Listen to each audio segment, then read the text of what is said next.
So the changing times that we're in spurred on a important message in the other day when I was contemplating shamanism in modern day and observing its place in our culture and in our society, and realizing that it has a very small place within our culture here in Canada or North America.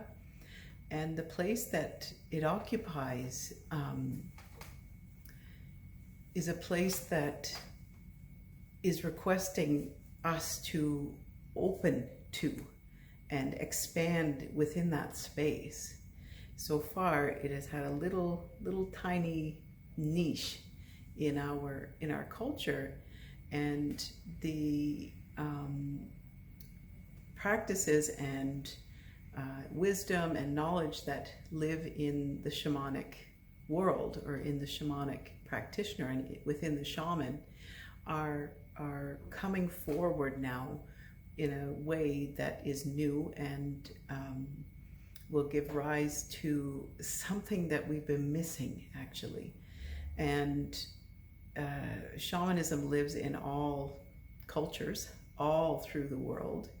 Here in North America, we have had the experience of our ancestors destroying essentially shamanic cultures and overlaying a new template of belief system onto those cultures. And so part of the reconciliation from my perspective at this time with our native cultures is the reconciliation also with the concept of shamanism. So within that description of shamanism, it can be very varied and very broad. However, at the basis of that, it's a way of connecting with our earth, with the spirit of earth and the spirit of all creatures, including the humans. And when that way of living essentially is disconnected, which it has been in many cultures, not just North America, then we also experience that generalized disconnect with the earth as a living entity, and with ourselves, with our spirit as well. And so shamanism at this point, those who feel that alignment with the practices of shamanism and earth-based healing, earth-based practices, earth-based ceremonies, they are awakening. They are coming forward and proclaiming their alliance or their alignment with those processes and those practices. And these souls and these spirits that live within the human body are from all backgrounds. So it is no longer something in North America that is particular to the indigenous cultures, and it is also. It is also something that is in many people from all backgrounds, as it exists in all backgrounds, all through the world. And the significance of this particular time is that it's a medicine that is very badly needed, very badly desired by the earth, for us to connect with her in this way. And very simply, really, it's something that lives inside of all of us, and we can connect to very simply, and each will have their own ways of doing that and expressing that. and certainly through new ceremonies, new lineages of shamanism that are coming forward that are pertinent to this time and this place and this culture. So the shamanism movement is ramping up to help those who are really looking to reconnect with that really primal or original or unique place where we feel connected to the earth. She's like a friend, and we acknowledge that, and we want to help with the earth being the biggest part of that reconnection. It also helps us on our personal journey, yet also is a catalyst for helping others and helping all creatures in all the realms and all levels of consciousness, which helps the earth.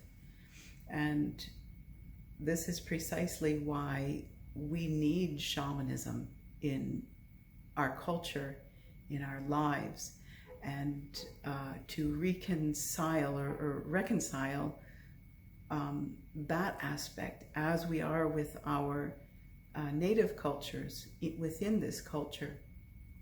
The reconciliation that the shamanism part that was mostly erased, even within the indigenous communities.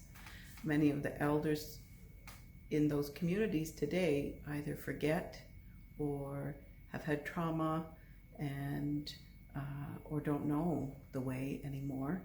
And however, this information lives within our collective consciousness, and we those who have that channel, that ability to host the frequency of shamanism, they are bringing it forward, and those people are walking forward and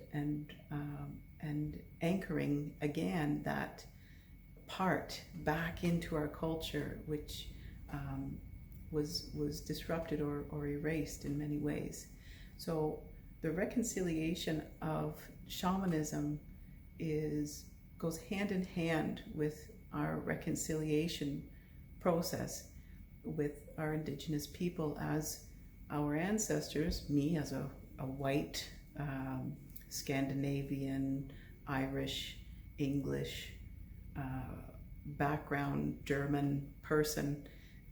My ancestors have come in and disrupted this within our land of Canada, and essentially now through a living legacy, through a living ancestry, through my own blood, I'm reconciling that within my life and within my culture and within these generations that live in me. And so it's a very important and very noble step for those who have that also in their consciousness, in their awareness, to bring that forward in whatever ways it's going to come forward. So,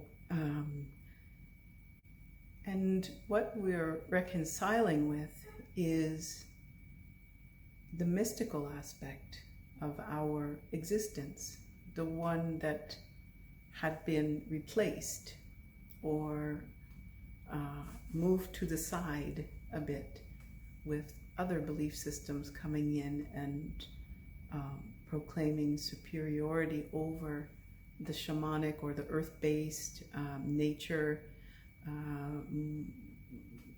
belief systems. So as a result, we have our current state of affairs. So this part is a very precious part to be reconciled with, and the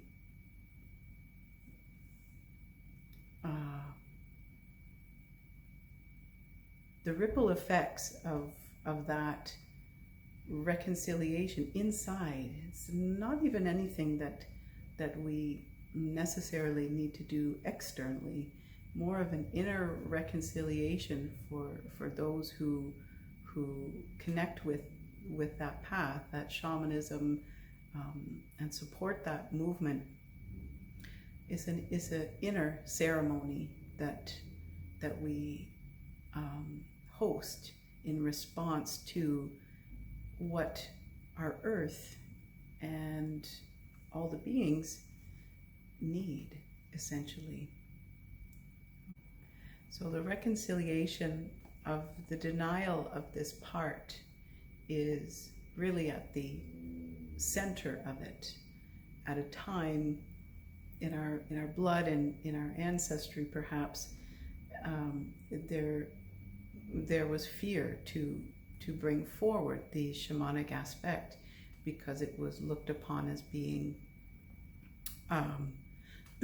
not normal and something to be discredited.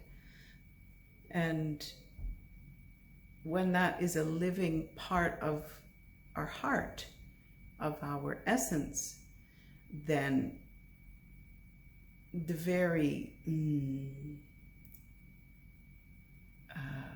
essence of a person becomes sort of thwarted or withdrawn, and is not able to come forward really and fully express. So luckily in this time, those old ways are dying out, and a new inclusive and all-encompassing perspective is growing and changing and evolving in our culture, to include and reconcile with that part of the heart where we have denied ourselves that important piece of living, essentially.